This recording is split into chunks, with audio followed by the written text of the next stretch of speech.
আসসালামু আলাইকুম। কাছে এবং দূরে, দেশ এবং দেশের বাইরে যে যেখান থেকে আমার ভিডিওটি দেখছেন সবাইকে আন্তরিক অভিনন্দন। আজকে বন্ধুরা আপনাদের জন্য গুরুত্বপূর্ণ ৩টা টপিকস নিয়ে ভিডিওটি নিয়ে চলে আসছি আমি। তো দয়া করে ভিডিওটি পুরোটাই দেখবেন। টপিকস নাম্বার 1, ইতালি থেকে মানুষ ধরে ধরে পাঠিয়ে দিচ্ছে আলবেনিয়া।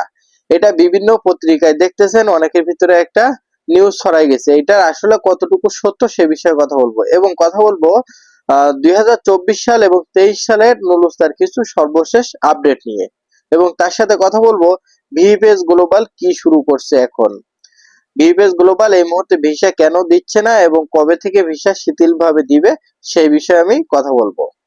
তো আমার ভিডিওটি যাদের কাছে মূল্যবান মনে হবে তারা আমার চ্যানেলটি অবশ্যই সাবস্ক্রাইব করবেন এবং ভিডিওটি পুরোটা দেখবেন, দেখার পরে একটি লাইক করে দিবেন এবং শেয়ার করে অন্যদেরকে দেখার সুযোগ করে দিবেন।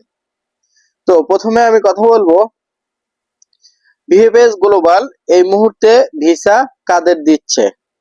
ভিএফএস গ্লোবাল এই মুহূর্তে আপনারা জানেন ভিএফএস গ্লোবালে আপাতত একটু ভিসা দেয়া কম আছে, আপাতত ভিসা কম দিচ্ছে কারণ ভিএফএস গ্লোবাল কিছুদিন আগে একটা অফিস নিছে এবং সেই অফিস নিয়ে তাদের কর্মী বাড়াইছে। বাড়ানোর ক্ষেত্রে আগামী আগস্ট মাসটা একটু কম ভিসা দেবে এবং সেপ্টেম্বর থেকে প্রচুর পরিমাণে ভিসা দেবে। তার সাথে আরেকটা বিষয়, ইতালি অ্যাম্বাসাডার সম্ভবত আমাদের শোনা মতে সম্ভবত পরিবর্তন হতে পারে। তো এরকম কিছু কারণ নিয়ে আরো কিছু আছে। ইতালি অ্যাম্বাসাডার এবং বাংলাদেশ প্রশাসন বা বাংলাদেশ প্রধানমন্ত্রী এই বিষয়টা নিয়ে অনেক নজরদারি করছেন। আগামীতে ১ থেকে ২ মাসের মধ্যে সম্ভবত ভিসার যত ত্রুটি আছে সব ঠিক হয়ে যাবে। তো এই মুহূর্তে যারা আবেদন করতে চাচ্ছেন তারা একটু অপেক্ষা করেন। এই মুহূর্তে ভিএফএস গ্লোবালে মেইল করবেন না, আপাতত ১ থেকে ১.৫ মাস অপেক্ষা করেন। আগস্ট মাস চলে যাওয়ার পরে আপনারা আবেদন করলে এখানে ভিসা পাওয়ার সম্ভাবনা অনেক বেশি থাকবে। এবার কথা বলবো ইতালিতে এই মুহূর্তে নুলুস্তার কি অবস্থা। ভাই অনেকে প্রশ্ন করেন যে ভাই অমুক শহর থেকে নুলুস্তার কি অবস্থা, অমুক শহর থেকে কি অবস্থা। ভাই শহরের নাম উল্লেখ করার কোনো প্রশ্নই আসে না কারণ গত ১ সপ্তাহ ১০ দিন যাবত নুলুস্তার কোনো আপডেট আমরা এখনো পাইনি। আর আগামীতে কবে পাবো সেটা আপনাদেরকে অবশ্যই আপডেট দেব। এর মধ্যে এই মুহূর্তে এই নুলুস্তা উঠতেছে না, তারপরে অনেকে যদি ১টা ২টা নুলুস্তা পেয়ে থাকেন তাদের করণীয়টা কি। এই মুহূর্তে যদি আপনারা নুলুস্তা পেয়ে থাকেন তাহলে নুলুস্তাটি সুন্দর করে আপনার কাছে রেখে দেন। এখান থেকে ২ মাস পরে তারপরে আপনারা এটা আবেদন করেন। এই মুহূর্তে ভিএফএস গ্লোবালে আবেদন করেন না, অযথা রিজেক্ট খাইবেন, খাওয়ার সম্ভাবনা বেশি থাকবে।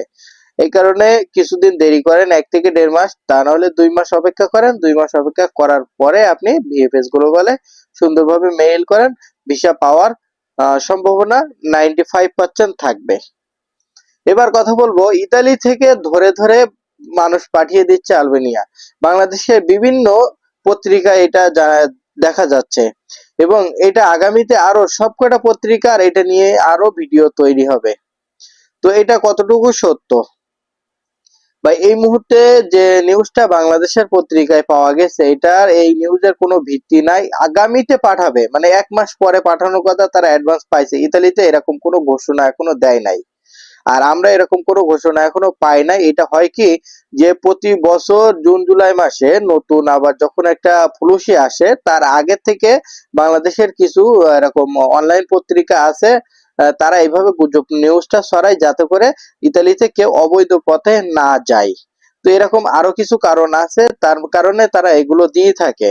তো আপনারা এটা নিয়ে অযথা চিন্তা করবেন না। যারা ইতালিতে আছেন অবৈধ আছেন বা যারা দেখেন ইসে আসে যারা এগ্রিকালচার আসার পরে এখান থেকে ৫-৬ মাস পরে কিন্তু তারা অবৈধ হয়ে যায়।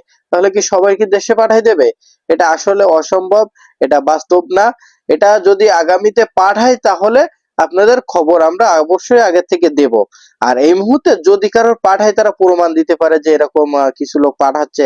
এটা যদি কোনো ক্রাইম করে থাকে বা তার নামে কোনো রিপোর্ট থাকে বা বাংলাদেশের পুলিশিতে লোকজন কেনাবেচা নিয়ে যে তার নামে কোনো মামলা থাকে, ২ নম্বরে কোনো ষড়যন্ত্র কোনো সমস্যা থাকে, তাদেরকে পাঠাবে অবশ্যই। এটা বলার কিচ্ছু নাই। কিন্তু গণহারে এই মুহূর্তে লোক পাঠাবে না। যদিও পাঠায় তাহলে আগে থেকে জানা যাবে।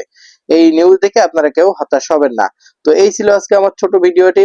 যদি আমার ভিডিওটি ভালো লেগে থাকে অবশ্যই আমার চ্যানেলটি সাবস্ক্রাইব করবেন এবং আমার চ্যানেলটি সাথে থাকবেন। ধন্যবাদ সবাইকে।